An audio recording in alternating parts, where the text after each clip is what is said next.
আসসালামু আলাইকুম রহমতুল্লাহি বারকাতু। আমার শ্রদ্ধেয় ভাইরা এবং বোনেরা, আশা করি আপনারা ভালো আছেন।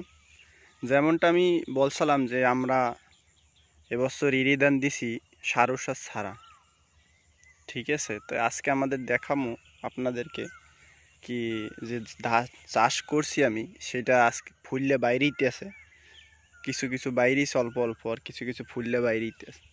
তো বীজের মধ্যে পার্থক্য দেখামো যে যারা সার দিছে এবং যারা দেয় নাই, তাদের ভিতরে কীভাবে পার্থক্য, আর আমার ফসলটা কীভাবে কি হয়েছে। তো এই যে সামনে দেখতে পাইতেছেন, এইটা হলো আমার ফসল।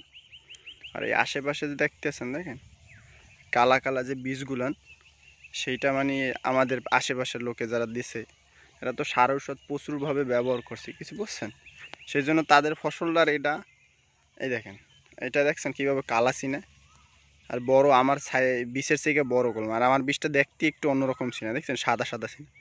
যেহেতু আমি সাদা সার ব্যবহার করি না এবং কোনো সার ঔষধ ব্যবহার করি না, এই কারণে আমারটা একদম সাদা, বুঝতে পারছেন। এই যে পার্থক্যই দেখা যায়, আপনারা দেখতে পারতেছেন যে পার্থক্যটা কি আসলে, ঠিক আছে। তো এবছর আমরা অভিজ্ঞতার জিনিস দিছি এই যে এবছর কীভাবে কি হয়, কারণ জমিতে অনেক বছর হইতে চাষ করা হয়েছে সার ঔষধ দিয়া, এবং জমিরও একটা উর্বরতার একটা নির্ভর করে কি মানুষ সার ঔষধ যত দেবে অত আস্তে আস্তে জমির উর্বর ক্ষমতা নষ্ট হয়ে যায়।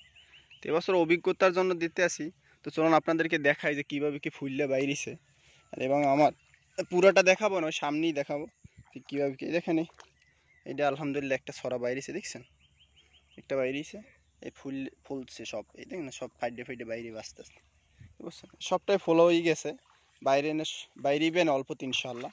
তো এই গোড়ায় পানি দেওয়া হয় না, বুঝছেন, ফাইডে গেছে, দেখছেন। এই কারণে, আর তারপর আমি তো কোনো সার ঔষধ ব্যবহার করি না এবং জৈব সারও ব্যবহার করতে পারি না, কারণ এবছর আমি বানাইতে পারি না জৈব সার, যেহেতু আমার কাছে গরু ছিল না, এবং আশেপাশের যে গরু আছে তার গোবরের ভিতরে কেঁচুয়া নাই। আর যে গোবরের কেঁচুয়া নাই, গোবর আসলে জৈব সার না, ওটা আসলে মাটির জন্য বিষ। কি কইছে বুঝছেন, কারণ তাদের যে খাবার দাবার গরুর, সেটা আসলে অর্গানিক না, সেটা কোনো কেমিক্যালওয়ালা। এই জন্য আমরা ওই সার ওইটা ব্যবহার করি না, কি কইছে বুঝছেন। তো এবছর আমরা একদম মানে কিছুই ব্যবহার করি না, একদম কোনো কিছু না, খালি লাগাই থুই দিছি আর বুন বাসছি বাস, আর কোনো রকম এই হ্যাঁ আর কোনো কাজ করি না, আর পানি দিছি খালি। তো এবছরটা আমাদের একটা অভিজ্ঞতা হইবে যে আসলে যে জমিতে ফসল কতটুকু হইতে পারে বা কীভাবে কি চাষ করতে হবে, বুঝতে পারছেন। এই আশেপাশে দেখতে পারতেছেন আপনি, সব কালা হয়ে গেছে, দেখছেন। এবং তার এই আশেপাশের বীজ অনুযায়ী আমার বীজটা কতটা একটু ছোট ছোট মনে হয় এবং সাদাসে মনে হয়, কারণ সাদাসে এই কারণে মনে হইতেছে তারা তো সাদা সার ব্যবহার করছে এবং বিভিন্ন রকমের ওষুধও ব্যবহার করছে, এই জন্য তাদের বীজটা অন্যরকম দেখতে, বুঝতে পারছেন। আর আমার বীজটা অন্যরকম দেখতে। হ্যাঁ, হয়তো বা আমার ফলন এবছর, আমি তো আশা করি যে এবছর ফলন তেমন হইবে না, আল্লাহ দিলে হইবে ইনশাল্লাহ যতটুকু হয়। লেকিন আমি এইটা আগামীতে মানে নিজে জৈব সার উৎপন্ন করে তারপর আমি আমার ইনশাল্লাহ কৃষিকাজ করবো, বুঝতে পারছেন। এইটা আমাদের ড্রেন, যার মাধ্যমে এই দেখেন এখন পানি দিতে আইসি আমি সকালবেলা, আমার এইতে পানি ছিল না, সেই জন্য। তো দেখেন একটা জিনিস কি, পৃথিবীতে সুস্থ সুন্দর থাকতে হইলে কিছু ত্যাগও দিতে হয়, কিছু বুঝছেন। সবাই যদি, সব ব্যক্তি যদি স্বার্থপর হয়ে যায়, নিজে খায় নিজে পরে, মানুষের জন্য চিন্তা না করে, তো কোনো আসলে বললাম তাহলে পৃথিবীতে বেঁচে থাকা সম্ভব না আসলে জিনিসটা। কেন বলেন, যদি আমি চিন্তা করি, অনেকে আমার এইভাবে পরামর্শ দিছে, কিভাবে কি, দেখ তুই তো আর যে ফসল চাষ করছো, তোর তো এটাই খরচা উঠবে না। আমি জানি এখানে খরচা উঠবে না, আর যদি আল্লাহ দেয় তাহলে উঠতেও পারে, এটা আল্লাহর হাতে ডিপেন্ড করে। আমি তো আল্লাহর উপরে ভরসা করে কাজ করতেছি সব কিছু, ঠিক আছে বলছেন। তবু চেষ্টা করা দরকার, আল্লাহ তো বলে নাই যে তুমি আমার উপরে ভরসা করে কিছু করো না, চেষ্টা করছি যতটুকু সম্ভব করতেছে। তা আমি খালি এইটাই বলতে চাই কি, অনেকে আমার এই পরামর্শ দিছে কি, বেটা তুই তো খরচা উঠবে না, তুই একটা কাজ কর, কোনো রকম সার ঔষধ ব্যবহার করে জিনিসটা বেশি চালা, খাইস না তুই। লেকিন আমি এটি চিন্তা করি, কারণ আমি যেহেতু কোরআন হাদিস মোটামুটি পড়ছি, আমি এটি চিন্তা করি হাদিসে এরকমের লেখা আছে কি, ততক্ষণ পর্যন্ত এক ব্যক্তি মুমিন হইতে পারবে না যতক্ষণ পর্যন্ত সে যেটা পছন্দ করে তার নিজের জন্য, এবং সেই জিনিসটা তার ভাইয়ের জন্য পছন্দ না করে। মানে আমি যদি চিন্তা করি আমি এই ভালো খাবারটা খামু, তা আমারও এটা চিন্তা করবো আমি অন্যের জন্যও এই খাবারটাই পছন্দ করা উচিত।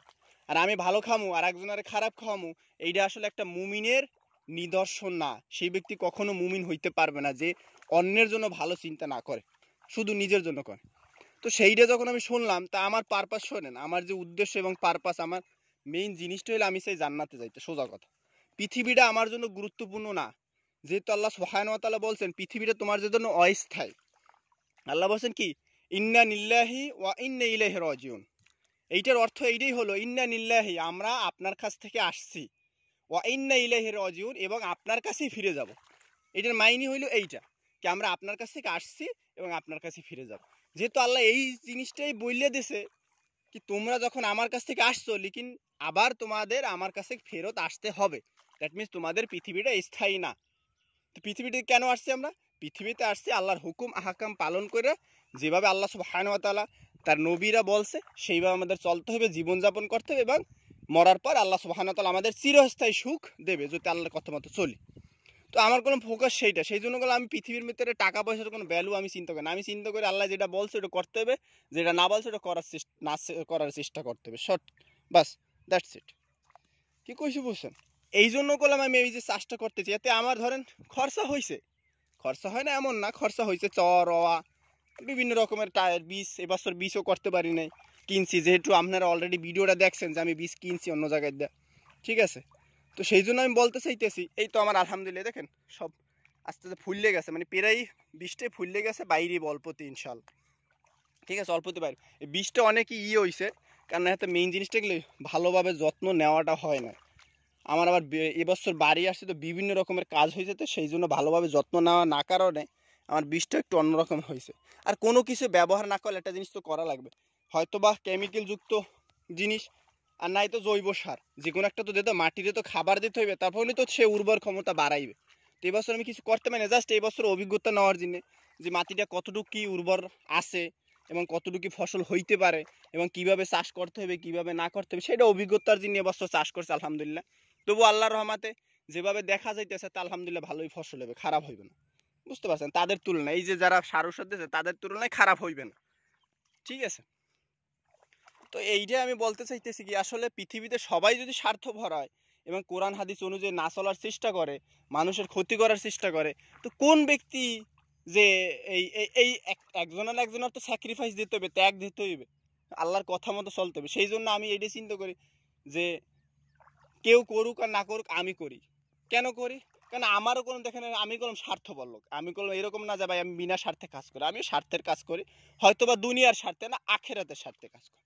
প্রতিটি ব্যক্তি স্বার্থ লইয়ে কাজ করে, কেউ দুনিয়ার জন্য, কেউ আখেরাতের জন্য। এখন আমার স্বার্থটা হলে আখেরাতের জন্য। কেন?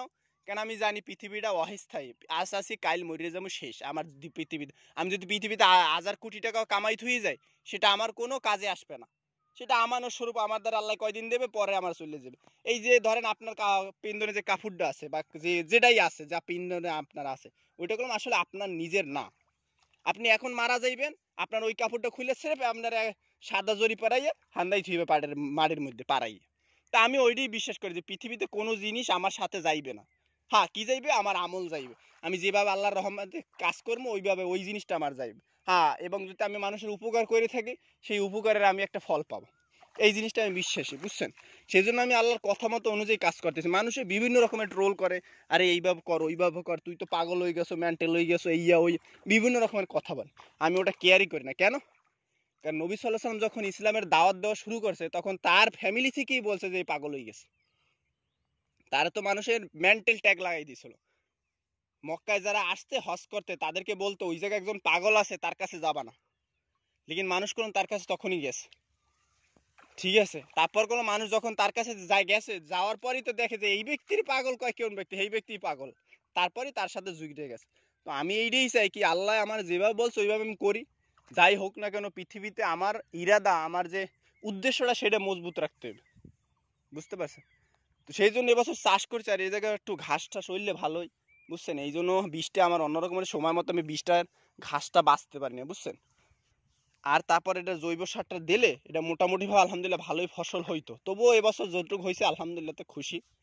আগামীতে আমি এবছর গরু টরু আলহামদুলিল্লাহ কিনছি, আগামীতে ইনশাল্লাহ আল্লাহ বাঁচালে জৈব সার আমি নিজেই তৈরি করবো, তৈরি করে তারপরে এরপর ওইটা আমি জমিতে ব্যবহার করার চেষ্টা করবো, ঠিক আছে। তো এই আপনাদের দেখালাম যে আসলে পার্থক্যটা কি। এই আশেপাশের বীজটা দেখেন কি সুন্দর চিনা, মাশাআল্লাহ। দেখেন একটা কথা শোনো, সবসময় মনে রাখবেন যে চকচক করলে আসলে সোনা হয় না, বুঝছেন? যেটা সোনা না ওটা চকচক করলেও সোনা, যেটা সোনা ওটা চকচক করলেও সোনা, আর চকচক না করলেও সোনা। সোনা তো সোনাই, আর বেশিরভাগ চকচক করে করলাম যেটা নকল সেইটা। তাই এই যে জিনিসগুলো, এটা যে কত রকমের যে কেমিক্যাল এবং সার ঔষধ ব্যবহার করা হয়েছে, এই জিনিসটা যে এই ফসলের খাবারটা যে খাইবে, হ্যাঁ প্রথমত অ্যালার্জি, বিভিন্ন রকমের রোগ এই বর্তমান যে আসছে সবগুলান হইবে। কেন? কারণ খাবারই সব কিছু। সুস্থ খাবার সুস্থ শরীর, অসুস্থ খাবার অসুস্থ শরীর। এন্ড আপনি যদি সুস্থ থাকতে চান আর আপনি যদি শরীরের অসুস্থ খাবার খাওয়ান, তাহলে কেমন আমি জীবনে সুস্থ থাকবেন? আজীবন আপনার ডাক্তারের চক্কর লাগাইতে হবে, আর ডাক্তারের ঔষধ বাঁচবে আর ফার্মাসিউটিক্যাল কোম্পানিকে লাভ হইতে থাকবে। তো এই জন্য আমাদের যদি সুস্থ থাকতে হয়, ভালো থাকতে হয়, আমাদের শরীরেরও সুস্থ খাবারটা দিতে হবে। সুস্থ খাবার কি? অর্গানিক সার ঔষধ ছাড়া, কেমিক্যাল ছাড়া, ন্যাচারাল পদ্ধতি মানে জৈব পদ্ধতিতে যে উৎপন্নটা হইবে ওইটা আমাদের খাওয়াইতে হবে। তো এই জন্য আমি আপনাদেরকে দেখাইলাম। আপনারা আমার কাছে কন্ট্যাক্টও করতে পারেন যদি আপনাদের ধান টান লাগে, বা আমি একটা এই তো ডিজিটাল মৌলবী অর্গানিক ফার্মের আমার এই প্রজেক্টটা শুরু করছি। এই জন্য আমরা বিভিন্ন রকমের একটা প্রত্যেকটা গ্রামে যে একটা গ্রুপ বানাই, গ্রুপের মাধ্যমে আমরা কি করবো জানেন? আপনার এই প্ল্যানিংটা এখন বলবো না, কারণ প্ল্যানিংটা বললে তো হবে না, এটা আপনাদেরকে লেখা দেখাবো না। আমি একটা ভিডিও বানাবো না যার মাধ্যমে আপনাদের পুরো এক্সপ্লেন দেবো না যে আসলে আমাদের কি কি প্ল্যান আছে। ঠিক আছে, জাস্ট আজকে আপনাদের দেখাইলাম যে আমি যে চাষ করছি সে চাষটা কীভাবে কী হয়েছে এবং ফসলটা কীভাবে কী হয়েছে এটা দেখানোর জন্য। এইটা আপনার দেখাই দিচ্ছে, দেখছেন সব বেড়াইতে বাইরেইছে, আশেপাশেও বাইরেইছে, আমারটাই বাইরেছে, বুঝছেন?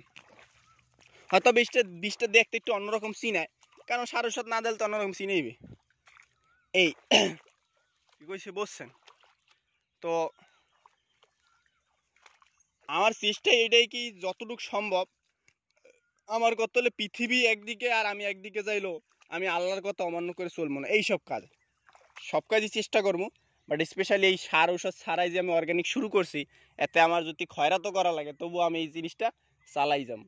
এটা আমার উদ্দেশ্য, যতক্ষণ পর্যন্ত জীবিত আছে ততক্ষণ পর্যন্ত। মরি গেল তো গেলাম। এখন আপনারা যদি চান এই জিনিসটা বাইসে থাকুক, তাহলে আপনারা আমার সাথে যোগাযোগ করবেন। আমরা কীভাবে কি এটা করতে পারি, এটা আপনাদেরকে পুরা তথ্য, পুরা কীভাবে কি আমাদের প্ল্যান আছে ভবিষ্যতের জন্য সব কিছু আপনাদেরকে বলা হইবে, এবং আমরা ভিডিওর মাধ্যমে আপনাদেরকে জানাই দেব। তো আজকে এই পর্যন্তই দেখাইলাম আপনাদেরকে কীভাবে কি এই বীজ বাইরেতে আছে। আর দেখাবো না যে একদম সব পুরা যখন বাইরে যাবে ছড়া, তখন আপনাদের আর একটা ভিডিও দেখাবো যে পুরা ছড়া বাইরেই গেছে সপ্তাহ, আর কাটার দিন দেখাবো পরে। ঠিক আছে, যেদিন কাটবো ওই দিন আপনাদের দেখাবো যে কতটুকু ফসল হয়েছে আলহামদুলিল্লাহ।